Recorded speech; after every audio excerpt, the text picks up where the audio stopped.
மாணவ செல்வங்களுக்கு வணக்கம். இன்று 10ஆம் வகுப்பு அறிவியல் பாடத்தில் அலகு 2 ஒளியியல் என்ற பாடத்தில் மதிப்பீடு பகுதியை பற்றி இங்கு காண்போம். மதிப்பீடு. சரியான விடையை தேர்ந்தெடு. 1வது வினா, A, B, C, D என்ற 4 பொருள்களின் ஒளி விலகல் எண்கள் முறையே 1.31, 1.43, 1.33, 2.4 எனில் இவற்றில் ஒளியின் திசைவேகம் பெருமமாக உள்ள பொருள் எது? விடை A. 1.31. காரணம், ஒளி விலகல் எண்கள் குறைந்தால் ஒளியின் திசைவேகம் அதிகமாக இருக்கும். அதனால் 1.3 குறைந்த ஒளி விலகல் கொண்டது. அதனால் அது அதிக திசைவேகத்தை பெற்றிருக்கும். 2வது வினா, பொருளின் அளவுக்கு சமமான தலைகீழான மெய்பிம்பம் கிடைக்க பொருள் வைக்க வேண்டிய தொலைவு. A. F முதன்மை குவியம். A. ஈரில்லா தொலைவு. E. 2F வளைவு மையம். E. F-க்கும் 2F-க்கும் இடையில், முதன்மை குவியத்திற்கும் வளைவு மையத்திற்கும் இடையில்.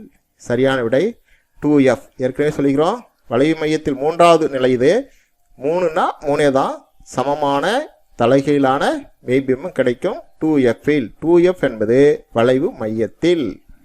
3வது வினா, மின் விளக்கு ஒன்று குவிலென்ஸ் ஒன்றின் முதன்மை குவியத்தில் வைக்கப்பட்டுள்ளது.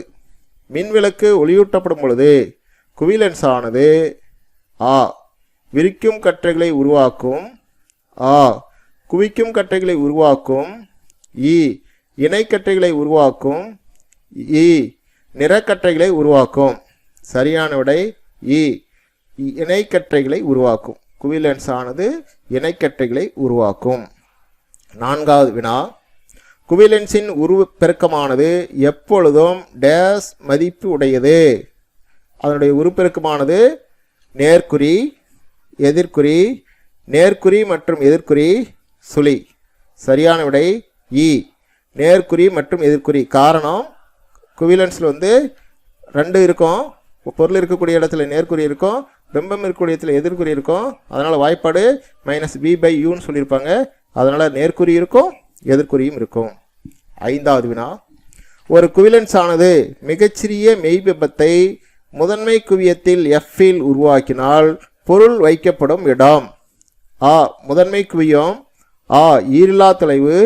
E. 2F வளைவு மையம். E. F-க்கும் 2F-க்கும் இடையில். சரியான விடை A. ஈரில்லா தொலைவில். நமக்கு முதல் நிலை இது. ஈரில்லா தொலைவில் இருந்தால் அதனுடைய பிம்பமானது முதன்மை குவியத்தில் உருவாக்கும். அதனால A சரியான விடை, ஈரில்லா தொலைவு. 6வது வினா, ஒரு லென்ஸின் திறன் -4 டயாப்டர் எனில், Dனா டயாப்டர், அதன் குவிய தொலைவு என்ன? இதுக்கு வாய்ப்பாடு, குவிய தொலைவுக்கு வாய்ப்பாடு F சமம் 1/P. Pனா தான் குவியதரம். அதனால் 1/-4D. அப்போ ஆன்சரு 1/4னா -0.25 மீட்டர். E சரியான விடை. அடுத்து 7வது வினா, கிட்டப்பார்வை குறைபாடு உடைய கண்ணில் பொருளின் பிம்பமானது டேஸ் தோற்றுவிக்கப்படுகிறது. A. விழித்திரைக்கு பின்புறம். A. விழித்திரையின் மீது. E. விழித்திரைக்கு முன்பாக. E. குருட்டுத்தளத்தில். சரியான விடை E. விழித்திரைக்கு முன்பாக. கெட்டப்பார்வையுடைய கண்ணில் பொருளின் பிம்பம் விழித்திரைக்கு முன்பாக தோற்றுவிக்கப்படும். E சரியான விடை. அடுத்தது 8வது வினா, விழி ஏற்பமைவு திறன் குறைபாடை சரி செய்ய உதவுவது.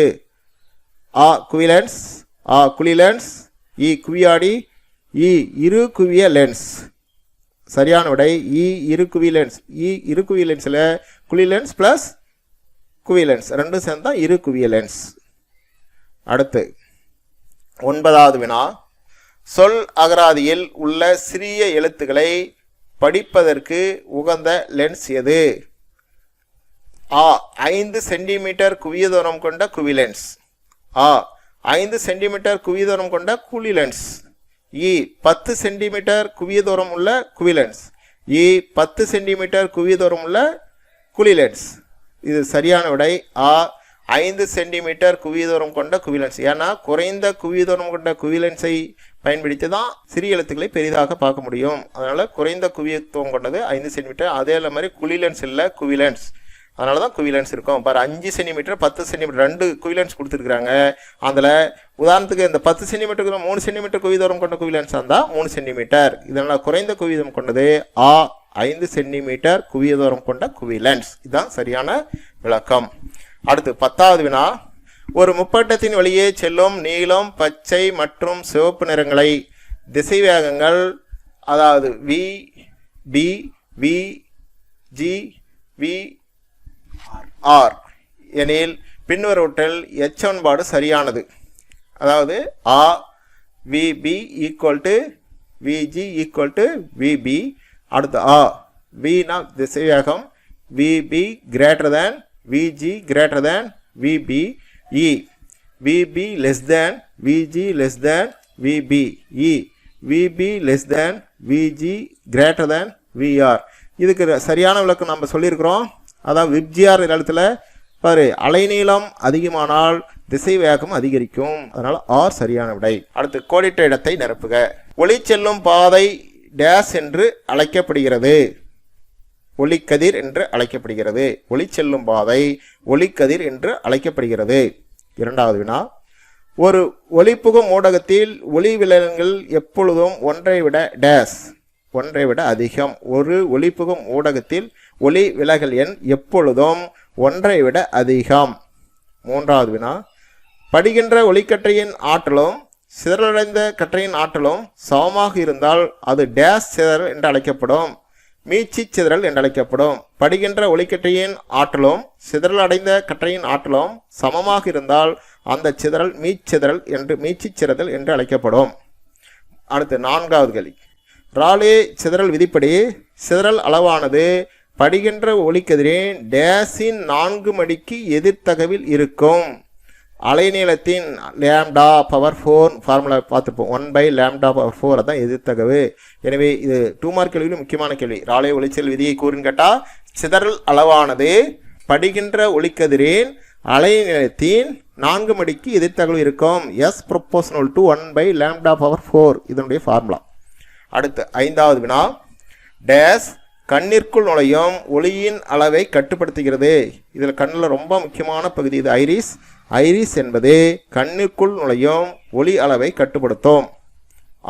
சரியா தவறா? தவறு எனில் கூட்டினை திருத்துக. நமக்கு கூட்டு கொடுத்துருக்குறாங்க. அதாவது அடர்வு மிகு ஊடகத்தில் ஒளியின் திசைவேகமானது அடர்வு குறை ஊடகத்தில் இருப்பதை விட அதிகமாக இருக்கும். இது தவறு. ஏன்னா அடர்வு மிகு ஊடகத்தில் பதிலாக அடர்வு குறை ஊடகத்தில் நினைக்கணும். அடர்வு குறை ஊடகத்தில் ஒளியின் திசைவேகமானது அடர்வு மிகு ஊடகத்தை விட அதிகமாக இருப்பதாக இருக்கும். அதை குறைய மிகையணும். அந்த குறை ஊடகத்தில் பதிலாக மிகை ஊடகத்தில் போட்டுரும். கீழே அடர்வு குறை ஊடகம் மேலே இருக்குது. அது அடர்வு குறை அதிக ஊடகத்தை அடர்வு குறை ஊடகம்னு போட்டுக்கணும். 2வது லென்ஸின் திறனானது லென்ஸின் குவியத்தொலைவை சார்ந்தது. இது சரி. அடுத்தது வெளிலென்ஸின் குவிதோர திறன் அதிகரிப்பதால் தூரப்பார்வை ஏற்படுகிறது. இது தவறு. வெளிலென்ஸின் குவிதூரம் அதிகரிப்பதால் கிட்டப்பார்வை ஏற்படும். அடுத்து குவிலென்ஸ் ஆனது எப்பொழுதும் சிறிய மாயபிம்பத்தை உருவாக்குகிறது. தவறு. அதாவது குளிலென்ஸ் இல்லை, குவிலென்ஸ் எப்பொழுதும் சிறிய மாயபிம்பத்தை உருவாக்கும். குளிலென்ஸுக்கு பதில் குளிலென்ஸ். அடுத்தது பொறுத்துக. ரெட்டினா இது விழித்திரை. கண் பாவை கண்ணில் ஒளிகதிர் செல்லும் பாதை. சிலியரி தசை விழி ஏற்பமைவு திறன். அடுத்தது கெட்டப்பார்வை அண்மை புள்ளி விழியை விட்டு விலகிச் செல்லுதல். தூரப்பார்வை சேய்மை புள்ளி விழியை நோக்கி நகருதல். அடுத்தது காரணம் கூற்று. இது எவ்வாறு தெளிவுபடுத்துதல்? கூற்று காரணம் 2 கொடுத்துருக்குறாங்க. இ இது கூற்று காரணம். கீழே வினா கொடுத்துருக்காங்க. 1வது கூற்று. ஊடகத்தில் ஒளி விலகல் எண் அதிகமாக இருந்தால் அந்த ஊடகத்தில் ஒளியின் திசைவேகம் குறைவாக இருக்கும். காரணம் ஊடகத்தின் ஒளி விலகல் எண் ஒளியின் திசைவேகத்திற்கு எதிர்த்தகவில் இருக்கும். இதுக்கு சரியான விடை. கூற்று மற்றும் காரணம் ஆகிய 2மே சரி. மேலும் காரணம் கூற்றுக்கு சரியான விளக்கம். காரணம் ஊடகத்தில் ஒளியின் திசைவேகத்திற்கு எதிர்த்தகம். ஏற்கனவே சொல்லிக்கிறோம், ஒளி விலகலின் அதிகரித்தால் ஒளியின் திசைவேகம் குறையும், ஒளி விலகல் குறைந்தால் ஒளியின் திசைவேகம் அதிகரிக்கும். அதனால் எதிர்த்தகவு என்பது மிகவும் சரியான விடை. அதனால் கூற்று காரணம் இரண்டும் சரியான விளக்கம். இது ரொம்ப முக்கியமான வினா, 2 மார்க் வினா. இரண்டாவது, விழிலென்ஸின் குவியதிறன் அதிகரிப்பதால் கெட்டப்பார்வை என்னும் பார்வை குறைபாடு ஏற்படுகிறது. காரணம் குழிலென்ஸ் பயன்படுத்தி கெட்டப்பார்வை குறைபாட்டை சரி செய்யலாம். இதுக்கும் ஆ.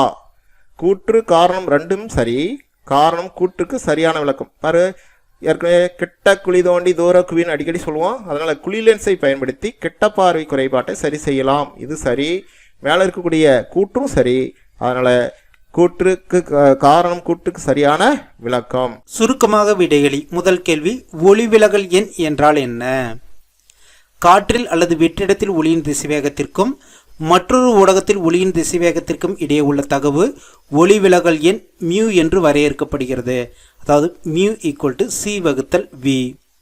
அடுத்தது ஸ்னெல் விதியை கூறுக. ஒளிக்கதிர் ஒரு ஊடகத்திலிருந்து மற்றொரு ஊடகத்திற்கு செல்லும் போது படுகோணத்தின் சைன் மதிப்பிற்கும் விலகு கோணத்தின் சைன் மதிப்பிற்கும் இடையே உள்ள தகவானது அவ்விரு ஊடகங்களின் ஒளிவிலகல் எண்ணின் தகவிற்கு சமம். இந்த விதியானது ஸ்னெல் விதி என்று அழைக்கப்படுகிறது. அடுத்த கேள்வி, குவிலென்ஸ் ஒன்றில் F மற்றும் 2F புள்ளிகளுக்கிடையே பொருள் வைக்கப்படும் போது உருவாக்கப்படும் பிம்பத்தின் கதிர் வரைபடம் வரைக. படத்தில் வரைஞ்சிருக்கும் பாருங்க, இதை வரைஞ்சிடணும். பொருள் ஒன்று குவிலென்ஸின் வளைவு மையத்திற்கும் முக்கிய குவியத்திற்கும் இடையே பொருளானது வைக்கப்படும் போது அளவில் பெரிய தலையிலான மெய்பிம்பம் லென்ஸின் மறுபுறத்தில் வளைவு மையத்திற்கு அப்பால் உருவாகிறது. அடுத்த கேள்வி, நிறப்பிரிகை வரையறு. வெள்ளொளி கற்றையானது கண்ணாடி நீர் போன்ற ஒளி புகும் ஊடகத்தில் ஒளிவிலகல் அடையும் போது அதில் உள்ள நிறங்கள் தனித்தனியாக பிரிகை அடைகிறது. இந்த நிகழ்வு நிறப்பிரிகை எனப்படும். அடுத்த கேள்வி, ராலே சிதறல் விதியை கூறுக.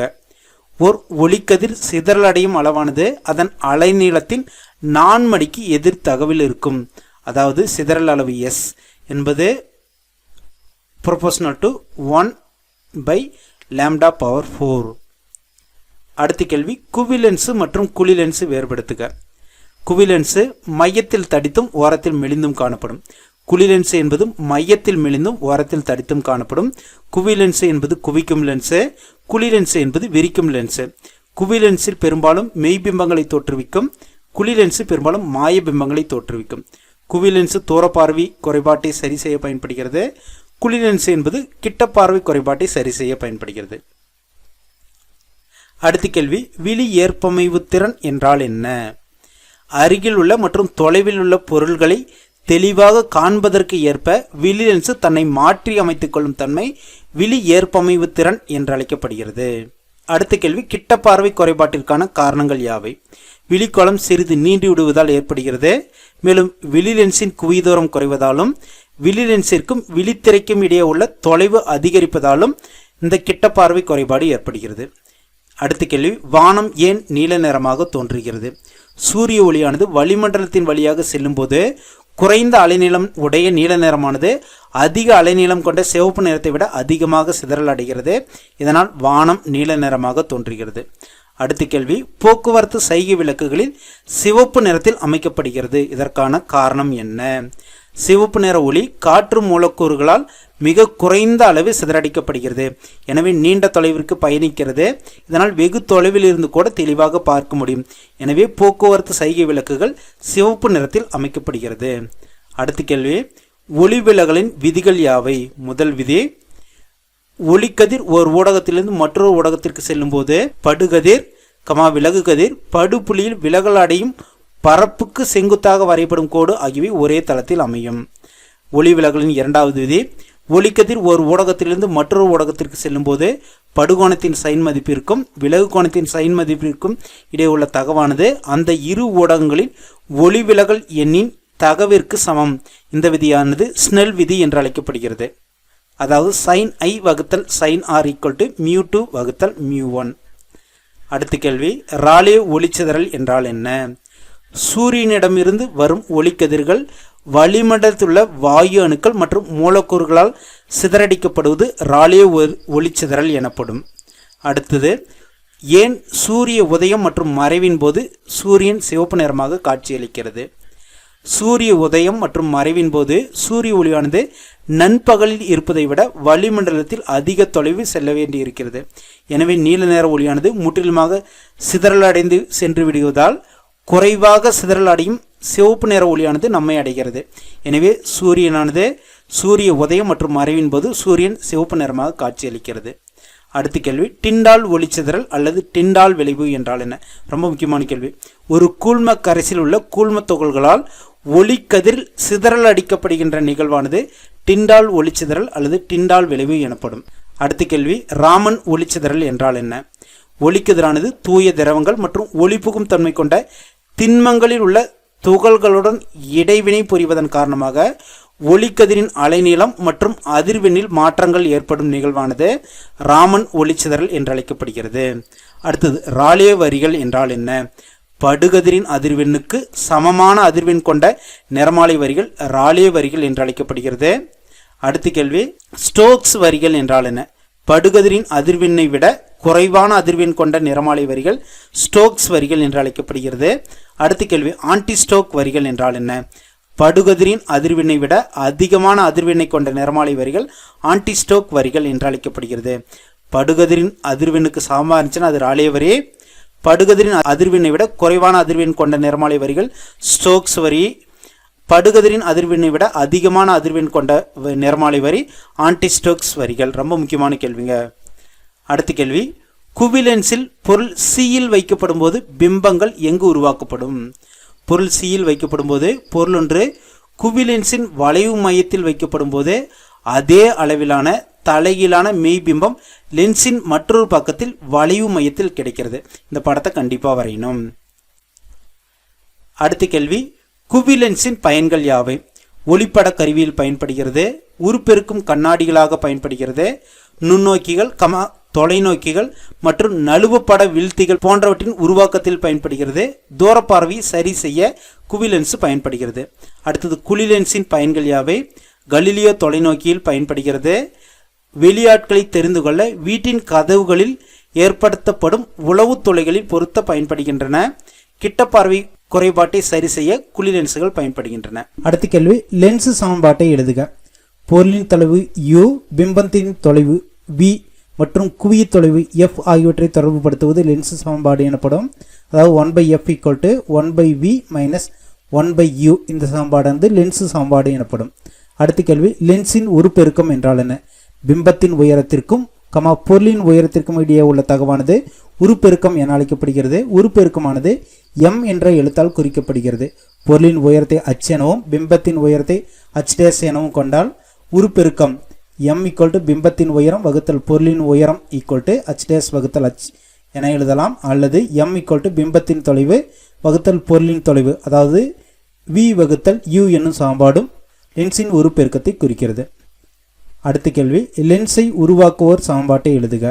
அதாவது 1/f = μ வகுத்தல் 1 × 1/r1 - 1/r2. இங்கு μ லென்ஸ் செய்ய பயன்படுத்தப்பட்ட பொருளின் ஒளிவிலகல் எண்ணை குறிக்கிறது. r1, r2 என்பவை லென்ஸின் இரு கோளக பரப்புகளின் வளைவு ஆரங்களை குறிக்கிறது. f என்பது குவிய தொலைவை குறிக்கிறது. அடுத்தது, லென்ஸின் திறன் என்றால் என்ன? லென்ஸின் திறன் என்பது எண்ணளவில் அந்த லென்ஸின் குவிய தொலைவின் தலைகீழ் மதிப்பிற்கு சமம் என வரையறுக்கப்படுகிறது. அதாவது p = 1/f. லென்ஸின் திறனின் SI அலகு டயாப்டர் ஆகும். அடுத்த கேள்வி, தொலைநோக்கியின் நன்மைகள் யாவை? கோள்கள், விண்மீன்கள், விண்மீன் திரள்கள் குறித்த விரிவான பார்வையை தருகிறது. தொலைநோக்கியுடன் ஒளிப்பட கருவியை இணைப்பதன் மூலம் வான்பொருட்களை ஒளிப்படம் எடுக்கலாம். குறைவான செறிவுடைய ஒளியிலும் தொலைநோக்கியை பயன்படுத்தலாம். அடுத்தது, விரிவாக விடையளி. முதல் கேள்வி, ஒளியின் ஏதேனும் 5 பண்புகளை கூறுக. ஒளி என்பது ஒரு வகை ஆற்றல். ஒளி எப்பொழுதும் நேர்கோட்டில் செல்கிறது. ஒளி பரவுவதற்கு ஊடகம் தேவையில்லை. வெற்றிடத்தின் வழியாக கூட ஒளிக்கதிர் செல்லும். காற்றில் அல்லது வெற்றிடத்தில் ஒளியின் திசைவேகத்தின் மதிப்பு மாறிலி. c = 3 × 10⁸ மீட்டர் வினாடி பவர் -1. ஒளியானது அலை வடிவத்தில் செல்வதால் இது அலைநீளம் மற்றும் அதிர்வெண் ஆகியவற்றின் பண்புகளை பெற்றிருக்கும். இவை c = μ என்ற சமன்பாட்டின் மூலம் தொடர்புபடுத்தப்படுகிறது. ஒளியின் வெவ்வேறு நேரங்கள் வெவ்வேறு அலைநீளங்களையும் அதிர்வெண்களையும் பெற்றிருக்கும். கண்ணிரு ஒளியில் ஊதா நிறம் குறைந்த அலைநீளத்தையும் சிவப்பு நிறம் அதிக அலைநீளத்தையும் கொண்டிருக்கும். ஒளியானது இருவேறு ஊடகங்களின் இடைமுகப்பை அடையும் போது அது பகுதியளவு எதிரொலிக்கும், பகுதியளவு விலகல் அடையும். ஏதாவது ஈஸியாக இருக்கக்கூடிய 5 பாயிண்ட் மட்டும் எழுதிக்கோங்க. அடுத்த கேள்வி, குவிலென்ஸ் ஒன்றில் தோற்றுவிக்கப்படும் பிம்பங்களுக்கான விதிகளை கதிர் படங்களுடன் விளக்கு. 3 விதிகள் இருக்கு. முதல் விதி, ஒளிக்கதிரானது ஒரு குவிலென்ஸு அல்லது குழிலென்ஸின் ஒளியியல் மையத்தின் வழியாக செல்லும் போது விலகல் அடையாமல் அதே பாதையில் செல்கிறது. இந்த மையத்தில் இருக்கக்கூடிய புள்ளி என்பது ஒளியியல் மையத்தை குறிக்கிறது. ஒளியியல் மையத்தின் வழியாக செல்லும் போது விலகல் அடைவதில்லை. குழிலென்ஸின் வழியாக சென்றாலும் விலகல் அடைவதில்லை. குழிலென்ஸின் ஒளியியல் மையம் வழியாக சென்றாலும் விலகல் அடைவதில்லை. இது முதல் விதி. இரண்டாவது விதி, முதன்மை அச்சுக்கு இணையாக வரும் ஒளிக்கதிர்கள் குவிலென்ஸின் மீது படும்போது முதன்மை குவியத்தில் குவிக்கப்படும். அதாவது இணையாக செல்லக்கூடிய ஒளியானது லென்ஸில் பட்டு முதன்மை குவியத்தில் குவிக்கப்படுகிறது. குழிலென்ஸின் மீது படும்போது முதன்மை குவியத்திலிருந்து விலகல் அடைந்து செல்வதை போல் தோன்றும். இது இரண்டாவது விதி. மூன்றாவது விதி, முதன்மை குவியம் வழியாக சென்று குவிலென்ஸின் மீது விழும் ஒளிக்கதிர்களும் முதன்மை குவியத்தை நோக்கி சென்று குழிலென்ஸின் மீது விழும் ஒளிக்கதிர்களும் விலகல் அடைந்த பிறகு முதன்மை அச்சுக்கு இணையாக செல்லும்.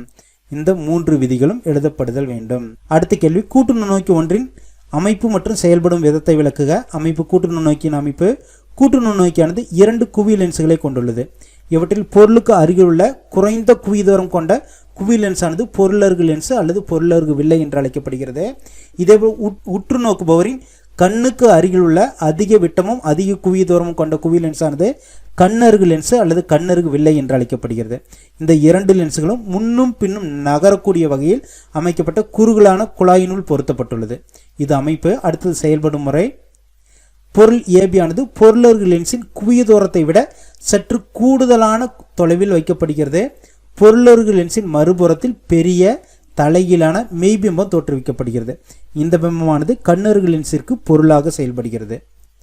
மேலும் இந்த பிம்பமானது கண்ணருகு லென்ஸின் முதன்மை குவியத்திற்குள் அமையுமாறு கண்ணருகு லென்ஸ் சரி செய்யப்படுகிறது. கண்ணருகு லென்ஸ் அளவில் பெரிய நேரான மாய பிம்பத்தை பொருள் இருக்கும் அதே பக்கத்தில் தோற்றுவிக்கப்படுகிறது. இது செயல்படும் முறை. கூட்டு நுண்ணோக்கின் உருப்பெருக்கத்திறனானது எளிய நுண்ணோக்கின் உருப்பெருக்கத்திறனை காட்டிலும் 50 முதல் 200 மடங்கு வரை அதிகமாக இருக்கும். அடுத்த கேள்வி, லென்ஸுகளின் குறியீட்டு மரபுகளை எழுதுக. பொருள் எப்பொழுதும் லென்ஸின் இடப்புறமாக வைக்கப்படுதல் வேண்டும். அனைத்து தொலைவுகளிலும் ஒளியியல் மையத்திலிருந்து அளக்கப்படுதல் வேண்டும்.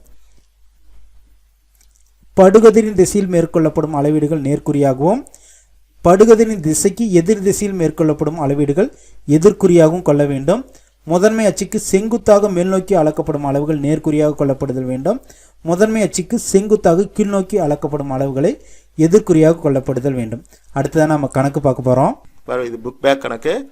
அதாவது 10 சென்டிமீட்டர் குவிய தொலைவு கொண்ட குவி லென்ஸிலிருந்து 20 சென்டிமீட்டர் தொலைவில் பொருள் ஒன்று வைக்கப்படுகிறது எனில் பிம்பம் தோன்றும் இடத்தையும் பிம்பத்தின் தன்மையும் கண்டறிக. பாரு, 10 சென்டிமீட்டர் குவிய தொலைவு. குவிய தொலைவுனா என்ன எழுத்துல எழுதுவோம்? F equal to 10 centimetre. அடுத்தது 20 சென்டிமீட்டர் தொலைவில் பொருள் வைக்கப்படுகிறது. ஏற்கனவே நான் சொல்லிக்கிறேன், அந்த ஃபார்முலா சொல்லும் போதே பொருளுக்கு யூன்னா என்ன குறி பயன்படுத்தணும்? மைனஸ் குறி. அப்போ யூ ஈக்குவல் டு மைனஸ் 20 சென்டிமீட்டர்னு சொல்லணும். ஏன்னா கிராப் பேப்பர்னு சொல்லிக்கிறோம். அதில் பொருள் ஆனது இந்த பக்கம் வைக்கும்போது கிராப் பேப்பரில் இந்த பக்கம் மைனஸ் இருக்கும், இந்த பக்கம் அடுத்த பக்கம் ப்ளஸில் இருக்கும். பிம்பம் ப்ளஸ்ஸாக இருக்கும், பொருள் மைனஸாக இருக்கும். அதனால் மைனஸ் குறி இங்கே பயன்படுத்தணும். அப்போ பொருளின் தொலைவு மைனஸ் 20 சென்டிமீட்டர். நமக்கு ஃபார்முலா பாரு, அதுக்கு தான் உங்களுக்கு படம் கொடுத்துக்கிறோம் பாரு. இந்த பக்கம் பாரு ப்ளஸ்ஸு, இங்கே மைனஸு, இது உயரம் ப்ளஸ்ஸு, கீழே மைனஸு, இது மாதிரி கொடுத்துருக்குறோம். சரியா? Minus plus. இது பொருள் ஆனது யூக்குறோம், யூ பார் மைனஸ். அப்போ minus 20 centimetre. Formula 1/f equal to 1/v minus 1/u. இதை ஃபார்முலாவை மாற்றிக்கிட்டும் செய்யலாம், அல்லது அப்படியே சப்ஸ்டியூட்டும் பண்ணலாம். ஃபார்முலா மாற்றினாங்களா? 1/, நம்ம என்ன கண்டுபிடிக்கணும் பாரு? பிம்பம்னா வி கண்டுபிடிக்கணும். வி வேணும்னா இந்த மைனஸ் இந்த பக்கம் வந்தால் 1/f plus 1/u equal to 1/vன்னு சொல்லுவோம். இது மாதிரி செய்யலாம். அடுத்த கணக்கு இது மாதிரி செஞ்சுருப்போம். இப்போ இது மாதிரி செய்யலாம். அப்படியே எடுத்து சப்ஸ்டியூட் பண்ணுங்களா? 1/10 ஈக்குவல் டு 1/v. சரி, கண்டுபிடிக்கணும். இந்த மைனஸ் சிம்பிள் மைனஸ் போட்டுக்கிட்டோம். அதனால் இந்த யூவுக்கு மைனஸ் வர்றதுனால அடைப்பு போட்டு 1/-20. இந்த மைனஸ் என்ன ஆகும்னா ப்ளஸ் ஆகும். தேர்ஃபோர் 1/10 மைனஸும் ப்ளஸ் ஆகிருக்கும். அப்போ 1/+20 வரும். இது 1/+20 வரும். அப்போ 1/v இதை நம்ம சிம்பிளை பண்ணுங்களா, மீசிமா கண்டுபிடிச்சிங்களா பாருங்கள். இதை மீசிமா கண்டுபிடிச்சிங்களா, அதாவது அப்படியே பெருக்கி போட்டுங்களா 200 வரும். 200 இதை அப்போ கிராஸ் மல்டிப்ளை பண்ணிங்களா, 20 - 10, 20ல் 10 போனால் 10/200 அடிச்சிங்களா 1/20 வரும். அப்போ v 1/20. அப்போ அப்படியே இந்த தலைகளாக மாற்றுங்களா, v மேலே போச்சுன்னா 20/1 வரும். அப்போ v என்பது 20 சென்டிமீட்டர். இது பிம்பத்தினுடைய தொலைவு அல்லது பிம்பம் தோன்றும் இடம். 20 சென்டிமீட்டரில் பிம்பம் தோன்றும். பொருள் 20 சென்டிமீட்டர் இருக்கும் பொழுது பிம்பம் 20 சென்டிமீட்டர் தோன்றும். இது நல்லா அந்த அட்டவணையில் கொஞ்சம் நினச்சி பாரு, எந்த இடத்துலையா இருக்கும்? பொருளின் அளவும் பிம்பத்தின் அளவும் எங்கு சமமாக இருக்கும்? பொருள் வளைவு மையத்தில் வைக்கப்படும் பொழுது பிம்பம் வளைவு மையத்தில் உருவாக்கும். அதே எதிர் திசையில், அதனால் -20னா அதனுடைய அடுத்த பக்கத்தில் 20 சென்டிமீட்டரில் பாரு ஆன்சர் வந்துருச்சு. அப்போ இதுக்கு ஒரு ஆன்சர் எந்த இடத்துல இந்த பொருள் பிம்பம் உருவாகும் அப்படின்னு கேட்டிருந்தாங்களா, இதுவும் சமங்கிறதுனால அப்போ எங்கே பிம்பம் இந்த இடத்துல உருவாகும்? இந்த பிம்பத்தினுடைய இடம் எங்கே? வளைவு மையத்தில். அந்த ஆன்சர் கேள்வி கேட்கல, தன்மை கூட எழுதலாம். பிம்பமானது வளைவு மையத்தில் உருவாக்கும். பிம்பத்தின் தன்மையாக நம்ம எழுதிக்கலாம். 20 சென்டிமீட்டர் போட்டு பிம்பமானது வளைவு மையத்தில் உருவாக்கும் அப்படின்னு நம்ம எழுதணும். ஒரு லைன் எழுதியிருக்கணும். அதனுடைய தன்மை பிம்பம் வளைவு மையத்தில் அல்லது சியில் உருவாக்கும். அடுத்தது அது அதனுடைய தன்மை கண்டுபிடிக்கிறதுக்கு தான் என்ன செய்யணும்னா, அதனுடைய அளவு எப்படி இருக்குன்னு சொல்லி உருப்பெருக்கம் கண்டுபிடிக்கணும். நம்ம உருப்பெருக்கத்துக்கு மேலே 2 ஃபார்முலா கொடுத்தோம். உயரம்னு கொடுத்துருந்தாங்களா, அடுத்த கணக்கில் உயரம் கொடுத்துக்கிறாங்க. இதில் என்ன கொடுத்துக்கிறாங்கன்னா தொலைவு, பொருளின் தொலைவு கொடுத்துக்கிறாங்க. பிம்பத்தின் தொலைவை நம்ம கண்டுபிடிச்சிட்டோம். அப்போ உருப்பெருக்கத்துக்கு வாய்ப்பாடு m=v/u. வீணா பிம்பத்தின் தன்மை இடம், யூனா பொருளின் இடம், பொருளின் தொலைவு, பிம்பத்தின் தொலைவு, பொருளின் தொலைவு. அப்போ v20 மைனஸ் இது 20 படிச்சுங்களா, -1. இப்போ உருப்பெருக்கம் -1. இப்போ -1 என்பது 1ஐ விட குறைவாக இருக்கும், சிறியதாக கிடைக்கும். பெரிய பிம்பம் கிடைக்கும். -1 பெரிய பிம்பம் கிடைக்கும்னு சொல்லியிருக்கிறாங்க. அடுத்து பாரு, பிம்பத்தின் தன்மை பெரிய பிம்பம், தலைகீழான பிம்பம் கிடைக்கும். இங்கே கொடுத்துருக்குறாங்க பாரு, இந்த மைனஸ் என்பது எதிர்குறியை குறிக்கும். இந்த இடத்துல எதிர்குறியில் மைனஸ் என்பது அந்த எந்த திசையில் உருவாக்கும்னு சொல்லி கொடுத்துக்கிறாங்க. எதிர் திசையில் அந்த மைனஸ் திசைனா இந்த பாருங்க கொடுத்துக்கிறாங்க பாரு, இந்த திசையில் உருவாக்கும். இங்கே கீழே தான் இந்த திசையில் உருவாக்கும். அதான் எதிர்குறி இதை குறிக்கிறது. அடுத்தது 2வது கணக்கு. இப்போ பாரு, அதே கணக்கு மாதிரி தான் இதில் உயரம் கொடுத்துட்டாங்க. 3 சென்டிமீட்டர் உயரம் உள்ள பொருள். அப்போ பொருளினுடைய உயரத்தை கண்டுபிடிக்கிறது h1 பார்த்தோம். h என்பது பொருள், h டேஷ் கண்டுபிடிக்கணும். அதில் 15 சென்டிமீட்டர் குவிய தொலைவு கொண்ட, குவிய தொலைவுனா என்ன, f 15 சென்டிமீட்டர் குவிய தொலைவு கொண்ட இது முன்னாக வைக்கப்படுகிறது. அப்போ 10 சென்டிமீட்டர் தொலைவில், அப்போ பொருளுடைய தொலைவு 10 சென்டிமீட்டர் வைக்கப்படுகிறது எனில் லென்ஸில் உருவாக்கப்படும் பிம்பத்தின் உயரத்தை காண். அப்போ பொருளின் தொலைவு கொடுத்துட்டாங்க, பிம்பத்தின் தொலைவு கண்டுபிடிக்கணும், அதனுடைய உயரத்தை கண்டுபிடிக்கணும். பாரு அந்த கணக்கு 1 u கொடுத்துக்கிறாங்க. u என்பது 10 சென்டிமீட்டர். அடுத்தது f கொடுத்துக்கிறாங்க. f என்பது 15 சென்டிமீட்டர்.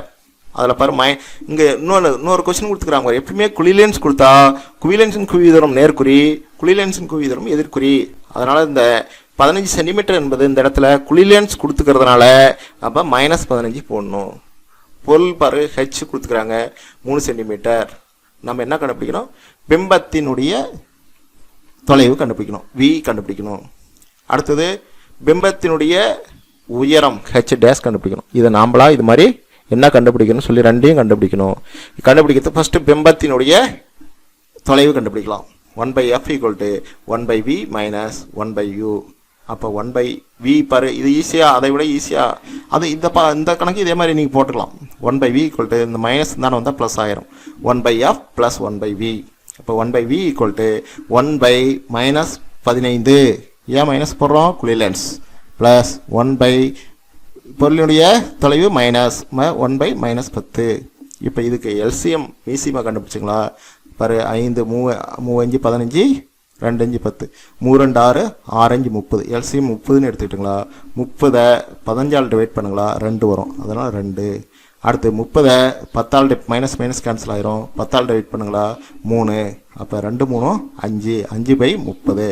அப்போ இது நம்ம 1/v = 5/30, v = v/1ன்னு வச்சுக்கலாம். v/1 = 30 மேலே போயிடும், 5 கீழே வரும், 30/5. அப்போ 30 5ஆல் டிவைட் பண்ணுங்களா, -6. அப்போ பிம்பத்தினுடைய அளவு -6 சென்டிமீட்டர். ஏன் அந்த இடத்துல மைனஸ் வருது? குழி லென்ஸ். அதே குழி லென்ஸ் இருந்தால் நமக்கு ப்ளஸ் வந்திருக்கும்.